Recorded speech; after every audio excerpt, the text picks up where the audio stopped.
Hi there, Lord JEG here. Today I wanted to talk about TactiCool, or maybe we should call it TactiFool.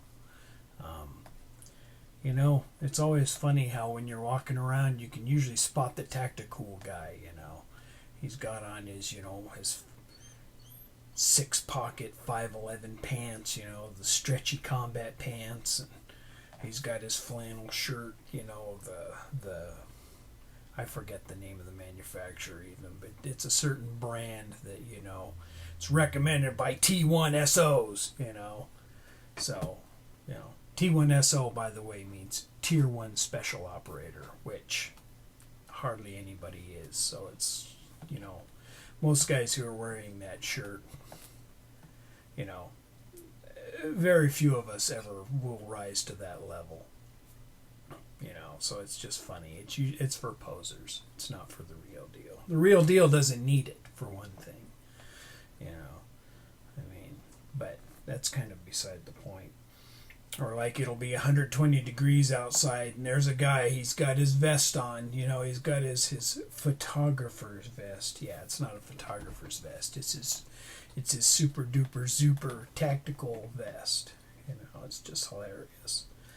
But or you see the guy, he's got the tack bag, he's got the backpack on, or he's got the tactical messenger bag. Everything is tactical. And why is that? Why does everything have to be tactical?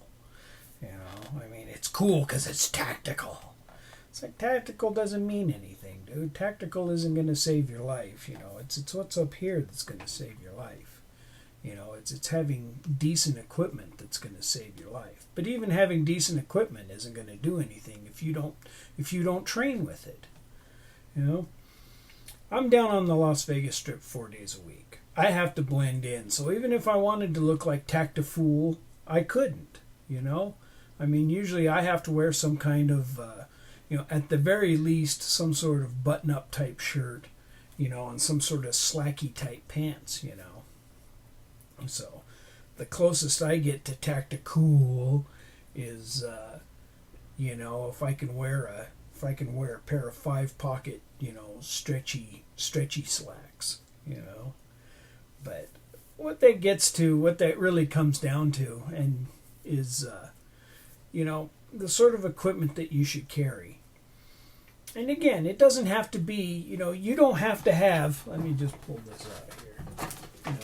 You don't have to have a $500, Microtech out the front knife. Now I have it, and I have it because it was actually given to me by somebody.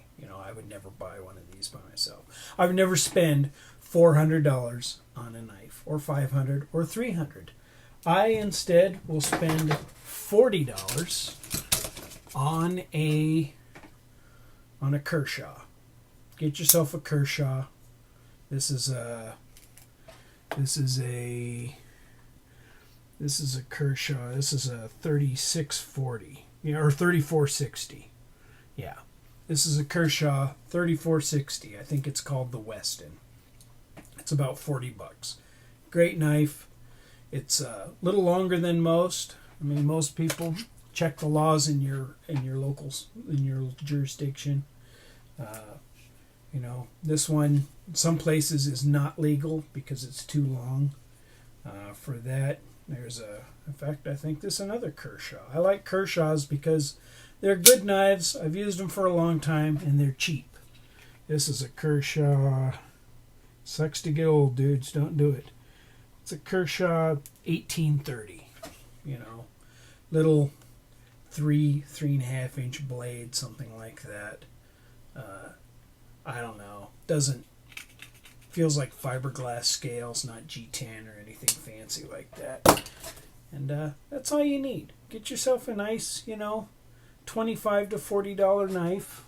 It doesn't matter if it's a Kershaw or Gerber or whatever. I've got a Gerber here. I've got an older Gerber.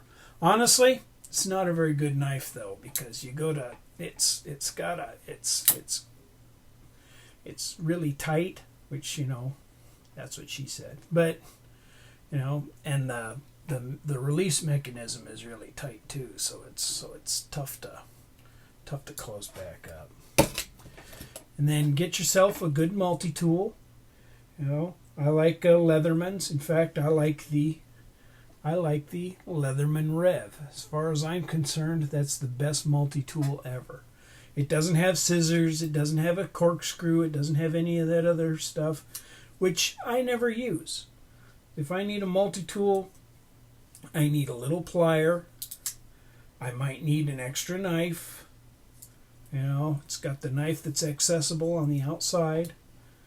And, you know, it's got a couple of screwdrivers and a bottle opener and a nail file. And that's all you need. You know, you don't need scissors, you don't need this, you don't need that. I've used these two things, actually, more than anything. I haven't ever used it for anything tactical or to save a life or anything like that. You know what I've used these for?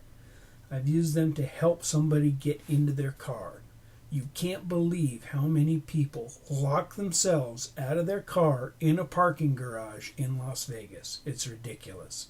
If I had to do it all over again, I'd probably get a business opening locks, opening doors. Seriously. It's like I see AAA guys down there all the time opening people's doors. And I've used these to help people get into their cars. And then of course everybody should have a flashlight of some kind. Doesn't have to be some Sure Light or, you know, Phoenix or maybe it's pronounced Phoenix. I don't know. Anyway, Sure Light or O-Light or any of those. I mean, this one's a nice one. It's you know, couple hundred lumens, 360 lumens, I think it is, something like that. It's just a Coast cheapie, $20. No options. You don't need flashes and different powers and, you know, multiple beams and whatever. You don't need all that. You need a button. You need a button on the back. That's what you need. You need a button. That's all. And maybe if you want to get really fancy, maybe a focuser. Maybe. But, you know, and as far as concealed carry, well, I think it's hard to go wrong with Corriente Cinco, you know, good old para ordnance. This is P1245. You know, your mileage may vary, something different for you. You know, maybe you like Glocks, maybe you like whatever. But whatever it is, train. And then when you're tired of training or you can't afford it, then go out and train some more. You know, get comfortable with it. Gets that way you can do it blindfolded. You can draw it, you can rack it, you can clear it, you can take it apart, and you can put it back together blindfolded. You do that, you'll be in great shape. And then again, train with it. Learn how it handles. You know, don't make rookie mistakes like, you know, drawing it and then, you know, forgetting to take the safety off. And, you know, if you have a Glock, you don't have to worry about that. Worry about having something. Don't put your finger in and shoot your dick off when you pull it out or whatever. But don't be one of these TactiFools. Don't run around, you know, with your Sig Sauer ball cap and your super fancy flannel shirt and your 511 pants and your rigger's belt, and, you know, it's just, first off, it makes you a target, because if you're somebody who knows even the slightest thing about, you know, that sort of thing and is aware, then chances are they know that you're the guy, you're the first guy they're going to take out, because you stick out like a sore thumb. You know, unless you're at an electrician's convention or you're at the SHOT Show, you stand out. And that's the last thing you need. You want to be the concept of the gray man. You want to blend in. If you carry concealed, train deep concealed, deep carry.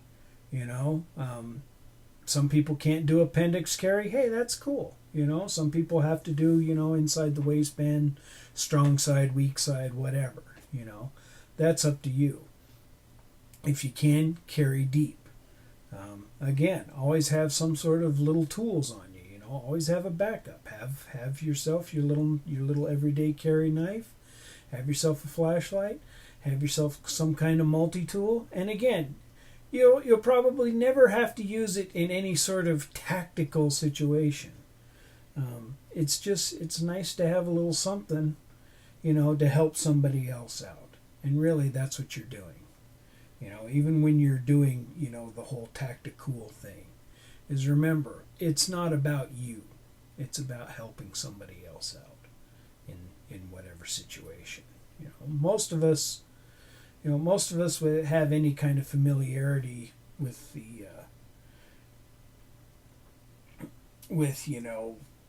that sort of thing, whatever you want to call it, prepping or survival or camping or even, God, I hate the word tactical.